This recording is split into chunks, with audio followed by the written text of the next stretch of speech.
It was a really nerve-wracking experience. My marker fell off from my desk. My advice will be don't use this thing. What do I do now? Is the proctor gonna cancel my exam? What is gonna happen now? I had read so many things on the internet that the proctors had canceled exams, and I was just really worried. Hi guys, welcome back to TOEFL with Juva. Today I talked to Salma. Salma just took the TOEFL Home Edition and she's going to tell you all about her experience today. Hi Salma, how are you doing? Hi, Juva. I'm really good today, and you?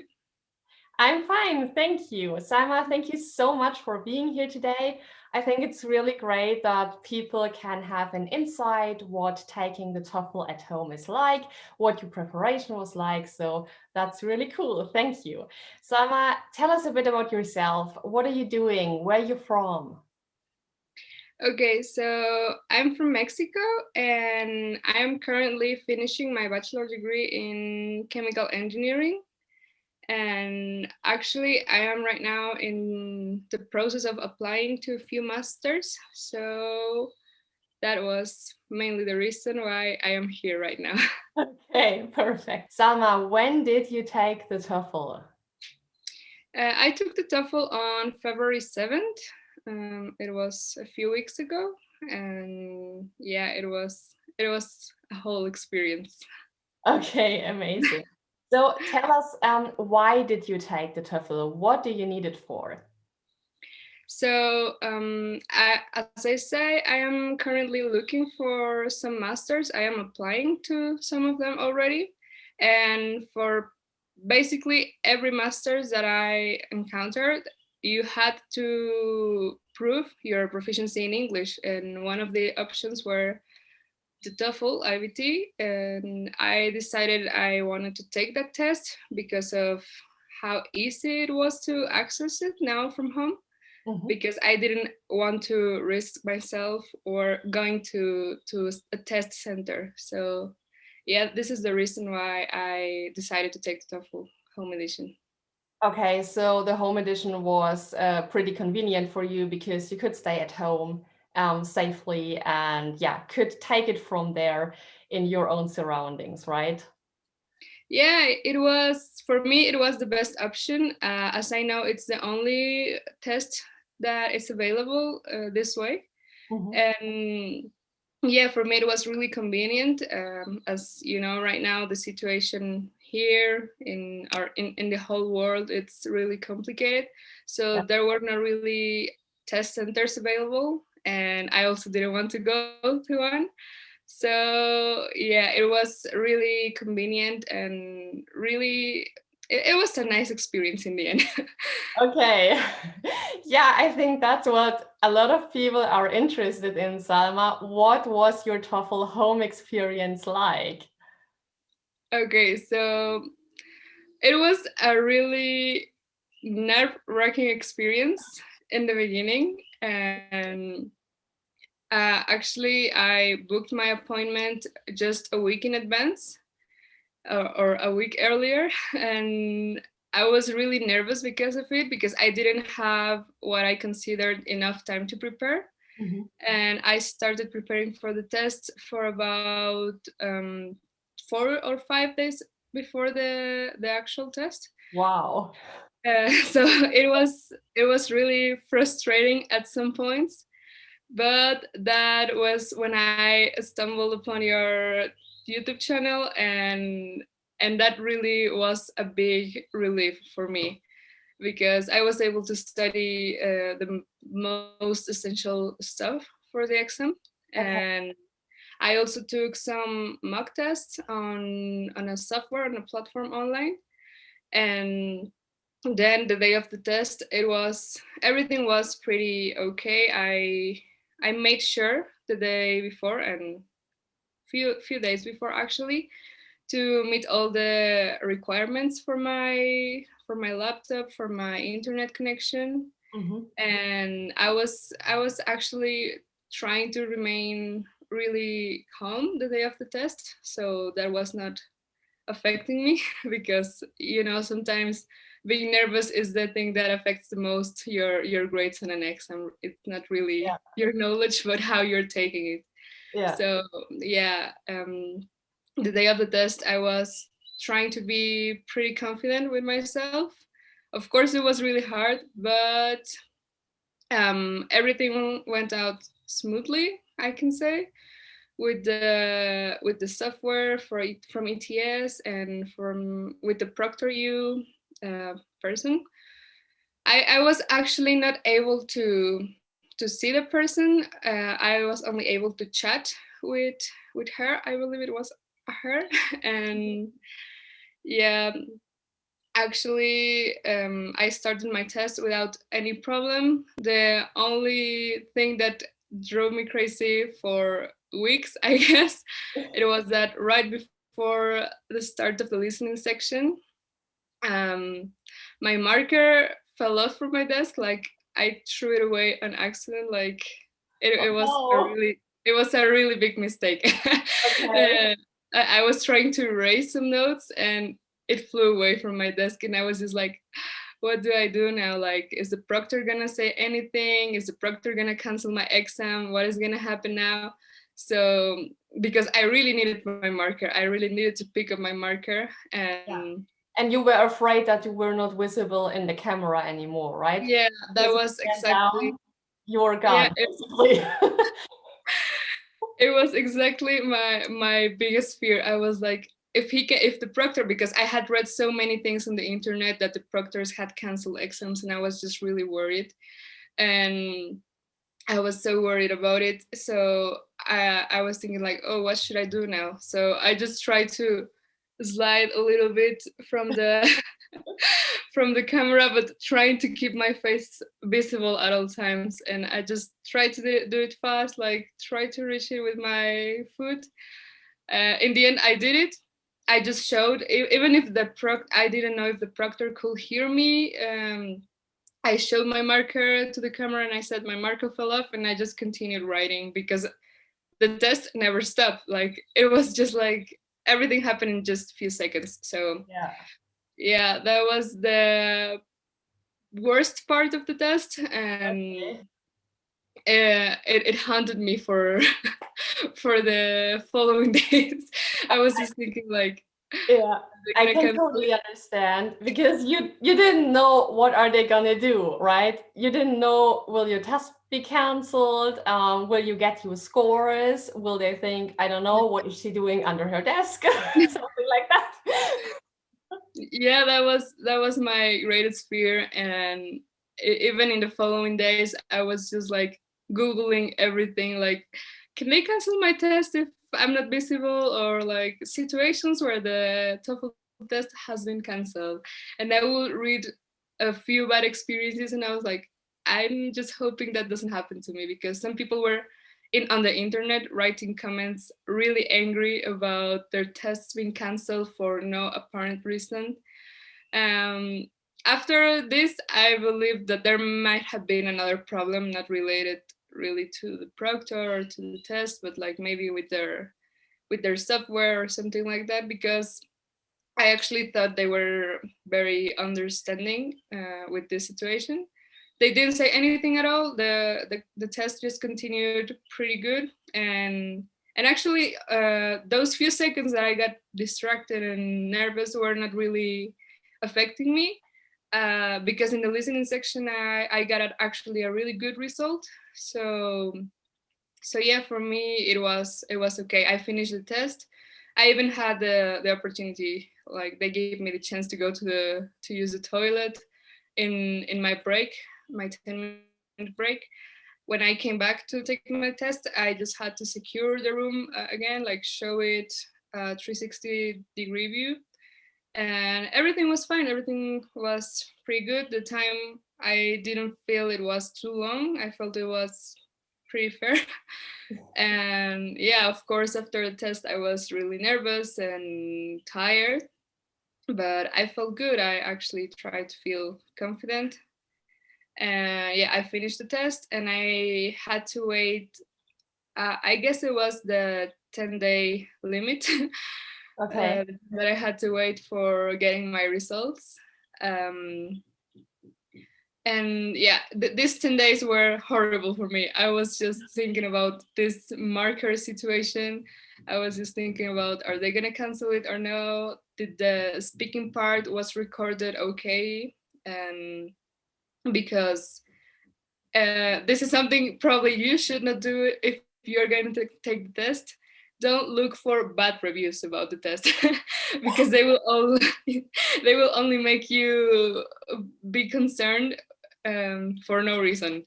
You will all be thinking like, oh, did I look to the window and they will cancel my test or something like that. Like there can be 100 reasons described on the internet, but I'm pretty sure that's not gonna be your case, and everything's gonna be fine. You just have to be really patient.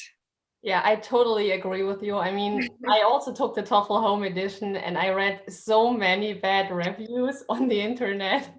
And some people were really angry about it. And I was like, okay, I can't read this anymore because otherwise it's driving me crazy. So Yeah.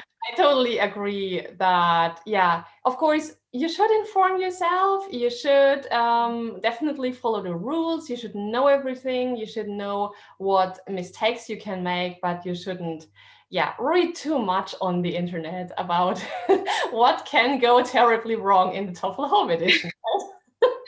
Yeah, exactly. Like, of course, as you say, to inform yourself is really, really good. It was actually what helped me the most Yeah. because sometimes there is not so clear information written on the official ETS page. And for example, I was paying attention to especially to your videos about your experience on the home edition test. Mhm. And there was when I had more clear that, for example, I had to show my arms that they were clear, Yeah. or not to be looking at the window or like the birds passing by, like not to distract yourself on those things because that could actually be a reason for your test to be canceled. Yeah. So watching your videos for me was super useful. So I didn't make any of these basic mistakes that they may seem sometimes really obvious, but sometimes they are not. Yeah. So yeah, it is really good to see others' experience on the internet. And I think it's better if it's a good experience because that will keep you motivated and that will tell you that will guide you to onto what things you should do and what other things you should not really do. So yeah, it's just like being informed, but not going over the top, not too much. Yeah. Yeah, definitely. So I totally agree. I'm so glad the home edition video was helpful to you, Salma. And Yeah. I think you're totally right because there are some things where you simply wouldn't think that they could be a problem. Things like don't forget to show your arms or confirm that you don't wear smart glasses or things like that. Yeah, yeah, that was really important. Like even if for I see your glasses and they look really thin, and also mine they're actually really thin. But anyways, they make you show like everything: your ears, your glasses, your arms. For me, it was not so clear because, as I tell you, for the proctor person, they will only write to me. They will. I never listen to them. Okay. So I was like trying to read the really small writing in the chat box, and I Yeah. was like, okay, my arms. I show them, and I never received confirmation from the proctor. I Okay. will just like do it, talking with myself, feeling a little bit weird because I didn't receive an actual response. The proctor will just kept like sending the instructions, and I was like, I guess it's okay. Like I had to assume I was doing the right thing. In the end, it was. But yeah, if you're a little bit um, anxious like me, then yeah, it can be a little bit like it can drive you crazy. But it's okay. It's gonna be okay. Yeah, but it's also really a stressful situation, right? And it's also not something you're used to when you're taking a test at home in this way for the first time. It's something totally new. So I think it's normal to be nervous in such a situation. Salma, there is this new rule that people are only allowed to use one transparency sheet or one whiteboard. And many people have asked me, how can you erase your notes quickly during the test? Because people have said, okay, the test is so stressful, you don't have much time. How do you manage to erase your notes in such a short amount of time? So how did you do it? Okay, so yeah, this is a really good question. It actually had to do a lot with my preparation the days before the test. As I tell you, I watched your video and I saw that you mentioned about the transparent paper sheet and everything. And I looked it up on the internet, and yeah, as you say, the rule changed from one point to another.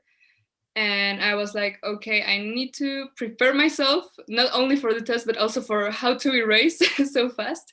I actually had to buy some erasable markers that were thin enough, because the ones that you use for a normal whiteboard are not actually useful. Actually, I have them right here on my desk. Yeah, they were like these ones who are like really thin, and I just bought it in some store here, about like normal store, stationery store, and they even have an eraser included, as you can see. Oh, that's So cool. yeah, I was thinking about using the eraser, but it's not so useful. So my advice will be, don't use this thing. Use a use a tissue, a piece of paper. Um, that is the easiest way. I will just practice my test. I tell you, I use these mock tests. So I will practice for the either the listening section, the speaking section, and the writing section. I will practice all the time to write a lot, because I actually write pretty fast in general. So I write a lot, a lot, a lot. Everything I could hear, I will write it. And then I was like training myself to erase with a piece of paper, like really, really fast. And this was actually what led me to throw my marker away from my desk. But yeah, in the end was fine. I will advise you to have 2 of this, because I didn't know how many of them I could have, so I only brought 1. But then I realized I could actually have more than 1 of these. And yeah, I just prepare myself the days before to practice erasing. Even if it sounds a little bit weird, practice how to erase. That will be my best advice. And so yeah, it's actually a situation that we are not used to. But yeah, try to find thin markers so they don't use too much space on your paper. And yeah, practice erasing. Yeah. Yeah, I think that's definitely excellent advice, because this means that you are putting yourself in the situation that you will find yourself in on test day. And this means that you, will feel a lot more comfortable in a very stressful situation. And I think it just can help you to calm down, because you know, okay, everything's fine. I practiced this before and everything will go well, right? Yeah, it's trying to worry for the least amount of Yeah. things possible. Yeah, so yeah, in the end, you just have to be kind of mentally prepared for everything. And yeah, like just prepare yourself in advance a lot, not just for the actual test, but for all the situations that can happen during the test. Yeah, I think that's really an excellent idea. Salma, you scored really high on the TOEFL. How did you prepare to get a score above 100? Okay, so the requirements for the masters I want to apply ask me to have a score above 90 or 95.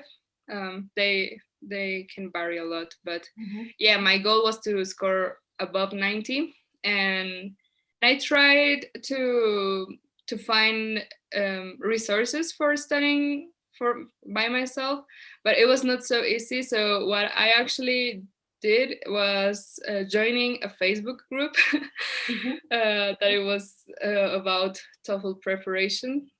I'm sure if people want to join it, it's really easy to find. And this is actually the place where I found all my resources for studying, because people from their experience were saying, yeah, I used this software, or I used this web page to study, and I also used this YouTube channel. And that is how I actually found your channel. Someone recommended it on this Facebook group, and I clicked on it, and I thought it was perfect, because there can be another YouTube channels, but they have like hundreds of videos, and you just don't know where to start. And in the case of your channel, I thought it was really useful that you had everything so organized, and that you had everything so clear in videos that were really concrete, and with a really good organization. Like, you could find all the information that you needed to study really easy. And for me, that was the most useful resource, because I I was actually taking the mock tests, and at first I didn't have a really high score. It was actually above 90, but in this like simulations, but it was not a really good score as I thought. So after that, I watched your videos about specific topics, like how to score high on listening, or how to do your writing part really good, what not to do with your writing, because I was doing everything I was not supposed to do. Okay. And and I watched your videos. I took notes on them. I was using your templates. They were really useful also for me. Maybe I didn't have to memorize them, but I try to understand the templates and kind of make my own in my mind, because you cannot bring any kind of notes to the test, so it is better to try to understand.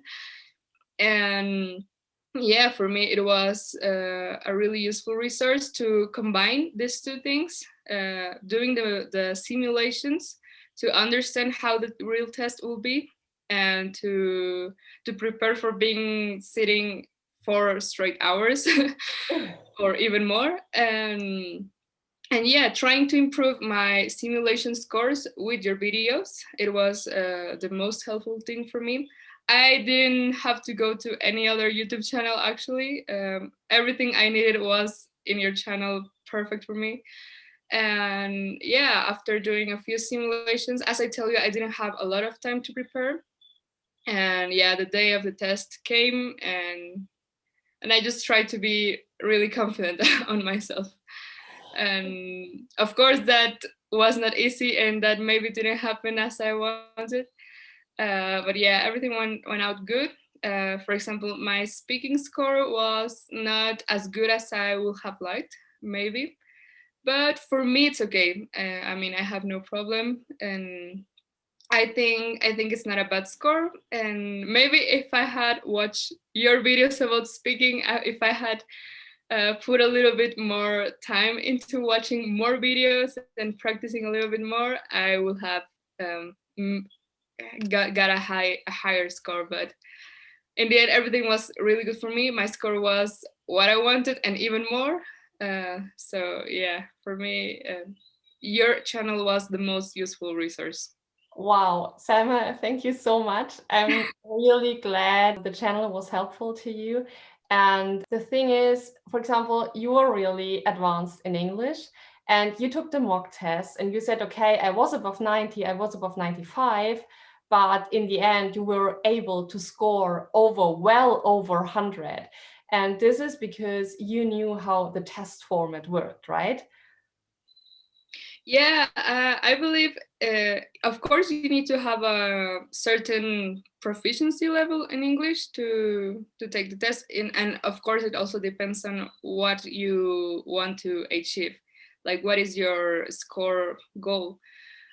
But I believe it is really something important that you understand how the test is structured, like that you understand what the TOEFL wants you to answer, like to understand how the reading the reading passages are structured, how the questions are going to be, what they are actually saying in the questions, because I know a lot of people struggle with the reading section. And even if you know English and you like to read a lot, you still have to understand what are the questions saying, like what do they want you to answer.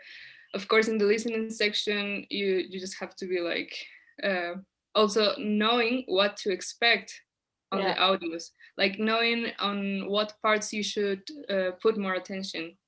And in the speaking part, as I tell you, for me it was my worst part, but in the end it was okay. um, you also have to know how to speak, like that you have to speak clearly, or that you have to use certain words, like not use too much of slang, for example, or things like that. And in the writing section, I tell you, you have to know what they want you to, how they want you to write. Like your videos were helping me so much with that part, because I was like, oh, of course I know how to write. And then I was like, okay, maybe I don't know how to write and I need to look for some advice. Yeah.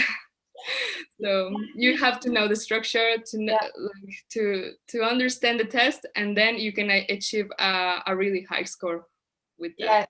Yeah, I think that's it. If you are advanced in English, so English is not your problem, but the thing you have to know is how you present your ideas and how ETS wants you to do this test, what they hear, what they want to read. And if you know that, it's absolutely no problem to get a high score, but the thing is, you just have to know it, and then everything's fine. You said speaking was the hardest part for you. Which part of the TOEFL was the easiest for you?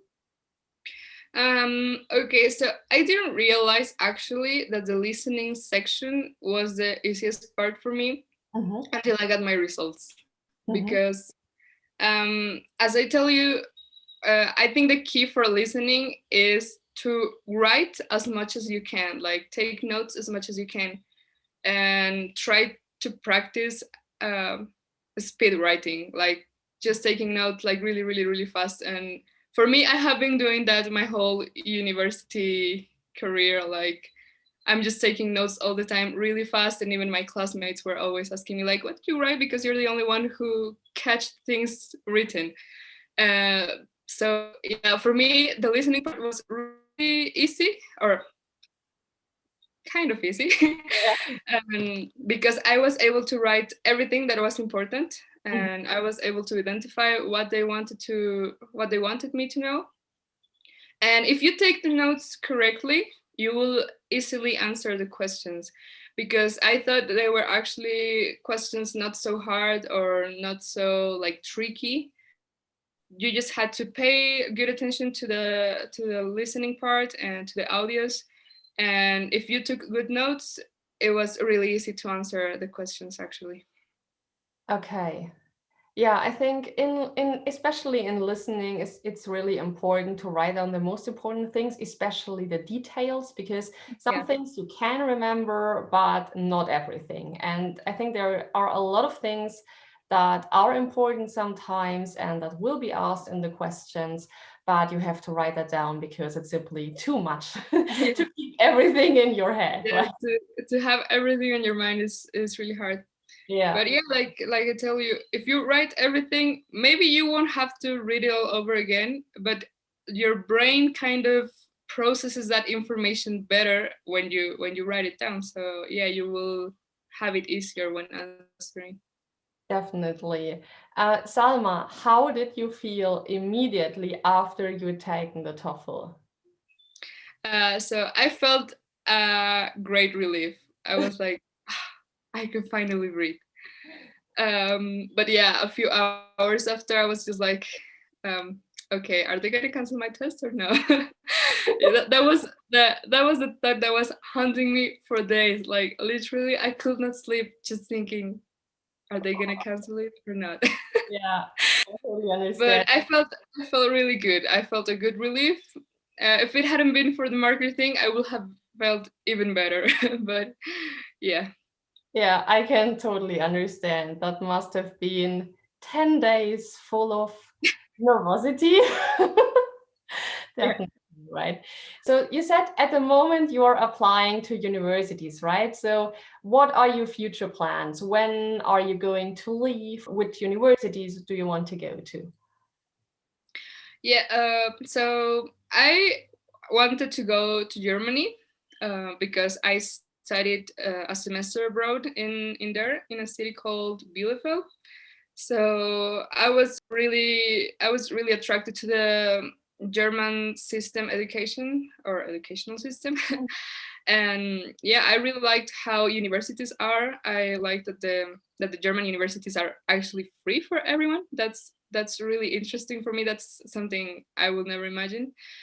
So yeah, I'm applying to some universities in Germany, and I also apply to some others, but my main goal is Germany.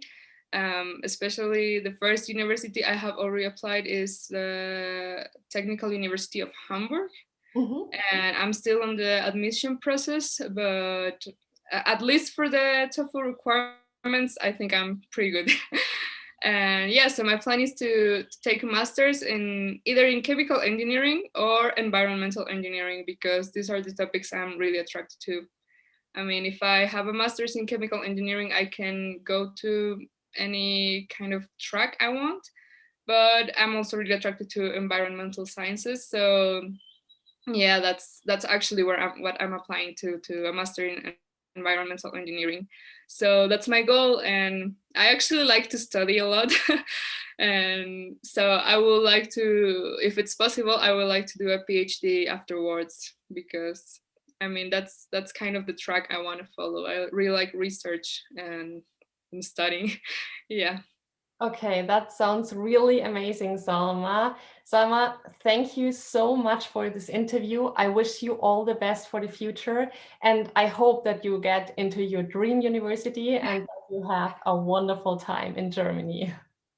Thank you so much, Juva, for giving me the opportunity to share my experience. And yeah, you really helped me a lot with with everything. I'm really glad I could help, Salma. Thank you. Bye. Bye.